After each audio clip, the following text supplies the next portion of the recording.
Baik, izin memperkenalkan diri. Saya bernama Andra Fernandes Tumorang. Di sini saya akan mempresentasikan atau menceritakan apa saja sih yang saya dapatkan selama saya belajar mengenai mata kuliah MAPS ini atau alternatif penyelesaian sengketa. Izin memperkenalkan diri, saya bernama Andra Fernandes Tumorang dengan NPM 22.1118. Kita mulai pada materinya.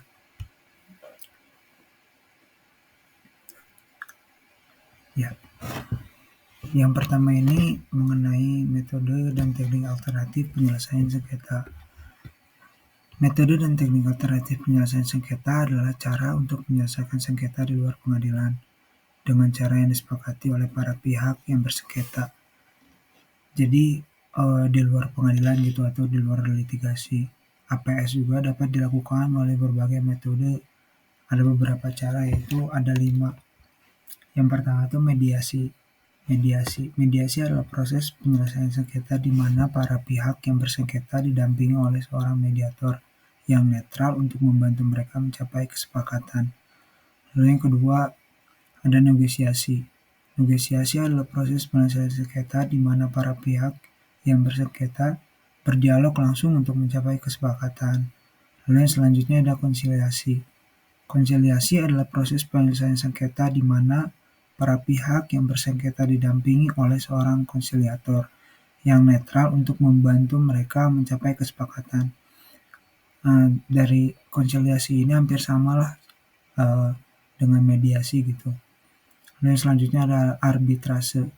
Arbitrase adalah proses penyelesaian sengketa di mana para pihak yang bersengketa menyerahkan penyelesaian sengketa mereka kepada seorang arbiter atau majelis arbiter yang independen dan netral.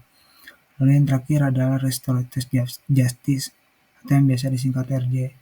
Itu sebuah pendekatan penyelesaian konflik atau tindak pidana yang berfokus pada pemulihan kerugian yang disebabkan oleh kejahatan dan membangun kembali hubungan yang terdampak. Nah, dari sini kita akan membahas satu persatu ya.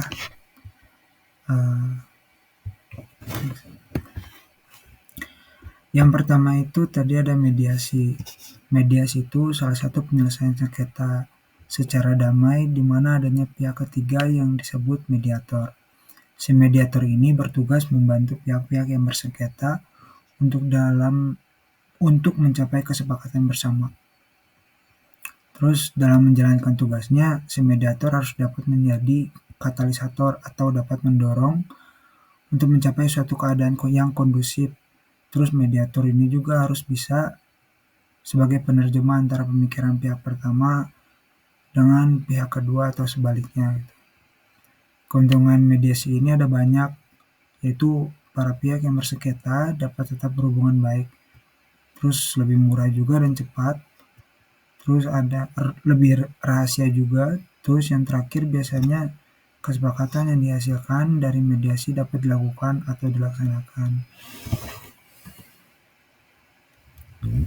Terus yang selanjutnya ada negosiasi. Negosiasi yaitu proses tawar-menawar dengan cara berunding untuk memberi atau menerima dengan harapan dapat mencapai kesepakatan bersama antara satu pihak dengan pihak yang lain. Dalam konteks penyelesaian sengketa negosiasi,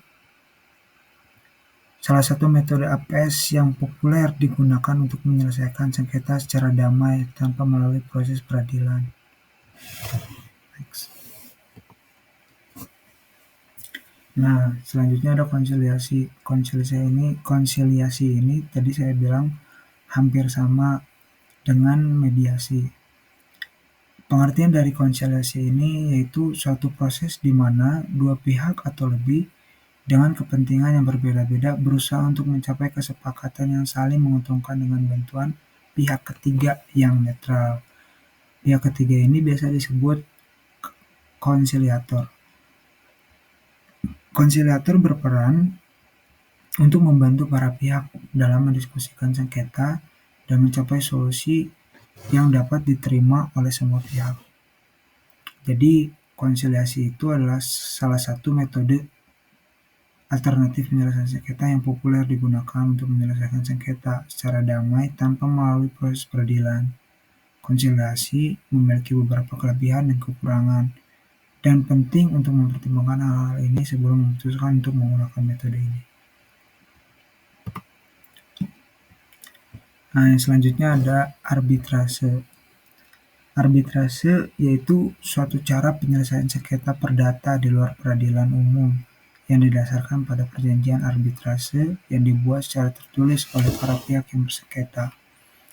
Perjanjian arbitrase ini memuat kesepakatan para pihak untuk menyerahkan penyelesaian sengketa mereka kepada pihak ketiga yang netral, yaitu arbiter. Jadi dalam arbitrase ini orang yang menjalankannya itu disebut arbiter.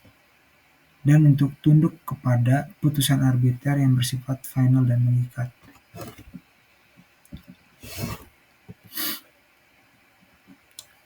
Lalu yang terakhir dalam metode penyelesaian sengketa non-litigasi ada restoratif justice, atau biasa disingkat sama kita tuh RJ.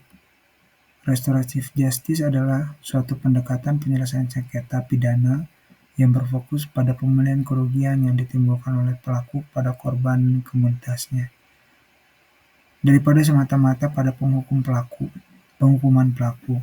Restoratif justice menekankan pada dialog dan komunikasi antara pelaku, korban, dan pihak-pihak yang terkait lainnya untuk mencapai kesepakatan yang adil dan memuaskan semua pihak. Alternatif penyelesaian sengketa adalah penyelesaian sengketa di luar pengadilan yang menawarkan berbagai keuntungan dibandingkan dengan proses peradilan tradisional. Jadi kesimpulannya, alternatif penyelesaian sengketa itu adalah metode penyelesaian sengketa di luar pengadilan yang menawarkan berbagai keuntungan dibandingkan dengan proses peradilan tradisional. Contohnya yaitu lebih cepat dan murah. APS umumnya lebih cepat dan murah dibandingkan dengan proses peradilan. Lebih fleksibel dan dapat disesuaikan. APS dapat disesuaikan dengan kebutuhan dan keinginan para pihak yang terlibat dalam sengketa. Terus lebih terkendali juga, karena para pihak yang terlibat dalam APS memiliki kendali yang lebih besar atas hasil penyelesaian sengketa.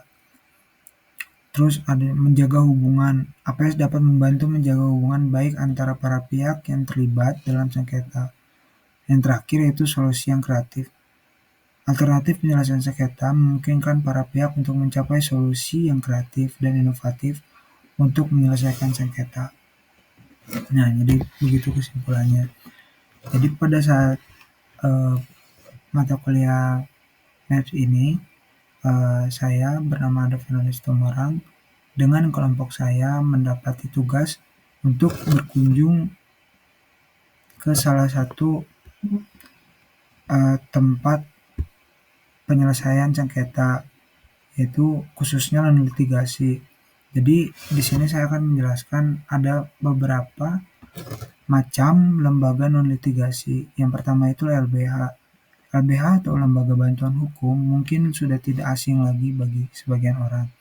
Lembaga ini merupakan organisasi kemasyarakatan yang secara khusus bertugas untuk memberikan bantuan hukum kepada pemohon yang merupakan golongan tidak mampu secara finansial. Yang kedua ada BANI. BANI ini biasa disingkat Badan Arbitrase Nasional Indonesia. BANI ini yaitu lembaga independen yang memberikan jasa beragam yang berhubungan dengan arbitrase, mediasi, dan bentuk-bentuk lain dari penyelesaian sengketa di luar pengadilan. Terus ada BSI, penyelesaian sengketa ekonomi syariah, dapat diselesaikan melalui jalur litigasi dan juga non-litigasi. Cara penyelesaian sengketa yang dilakukan dengan jalur litigasi yaitu melalui pengadilan agama, sedangkan penyelesaian sengketa yang diselesaikan melalui jalur non-litigasi ialah melalui lembaga arbitrase syariah. Nah, jadi dari ketiga ini, saya dengan kelompok saya waktu itu mendapati berkunjung pada LBH, yaitu Lembaga Bantuan Hukum. Tepatnya di LBH Yabika. Nah, di LBH ini saya akan tunjukkan sedikit fotonya, dokumentasi. Nah, jadi di sini tuh kami belajar apa fungsi dan kuasa LBH. Fungsi dan kuasa LBH membantu masyarakat dalam menyelesaikan permasalahan hukum, yaitu antara lain yang pertama advice-nya gratis, yang kedua pendampingan gratis, dan ketiga membantu masyarakat yang kurang mampu dalam menyelesaikan perkara, dibuktikan dengan surat KTM. Lalu syarat LBH memenuhi bantuan hukum. Yang pertama itu ada memenuhi Undang-Undang Nomor 16 Tahun 2011 tentang bantuan hukum. Lalu yang kedua ada lembaga akreditasinya. Terus yang ketiga berbadan hukum. Yang keempat memiliki kantor dan sekretariat yang tetap. Yang kelima memiliki pengurus. Dan yang keenam memiliki program bantuan hukum. Banyak sekali sebenarnya tantangan yang kami pelajari pada saat kita berkunjung ke LBH ini. Tantangan utama LBH itu tekad yang pasti dan kuat. Terus adanya biaya operasional atau overhead cost. Terus yang ketiga budaya masyarakat. Yang keempat sarana dan fasilitas. Kebijakan hukum. Dan yang terakhir masalah personal pelopor. Terus kalau misalkan ada yang bertanya hal apa yang dilakukan LBH saat seorang dapat ke LBH. Dari sana kita akan mempelajari jika seseorang datang ke LBH dengan maksud untuk meminta bantuan hukum, maka advokat di LBH atau pengacara di LBH akan meminta klien tersebut untuk menuliskan kronologi secara tertulis untuk menceritakan inti permasalahan yang bersangkutan dengan tertanda tangan dan materai dari yang bersangkutan. Terus karena terdapat beberapa kasus tentang pemalsuan kronologis di advokat, karena individu yang berkepentingan tersebut berbohong yang merugikan dan memojokkan LBH. Disebut dalam pasal 5 UU Undang-Undang Advokat yang menyatakan bahwa advokat merupakan penegak hukum. Lalu dalam pasal 17, advokat berhak menerima informasi seakurat mungkin demi memperoleh data, informasi, ataupun dokumen untuk kepentingan lainnya. Sebenarnya banyak sekali yang kita pelajari setelah kita berkunjung di LBH. Jadi kesimpulannya, setelah kita berkunjung ke LBH itu, lembaga bantuan hukum merupakan badan yang membantu menyelesaikan perkara baik litigasi maupun non-litigasi. Banyak perkara yang tidak masuk pengadilan sebab sudah diselesaikan di lembaga bantuan hukum. Dalam proses penyelesaian sengketa dengan cara litigasi yang keadaan konfrontasinya dibawa ke pengadilan. Akhir penyelesaiannya akan ditentukan oleh hakim yang akan menentukan pihak pemenang dan pihak yang kalah. Sedangkan penyelesaian sengketa non-litigasi pelaksanaannya secara sederhana dan tidak memerlukan banyaknya biaya. Oke, baik sekian presentasi dari saya. Mohon maaf jika ada kekurangan dan bila ada perkataan saya yang tidak baik. Akhir kata saya ucapkan wassalamualaikum warahmatullahi wabarakatuh.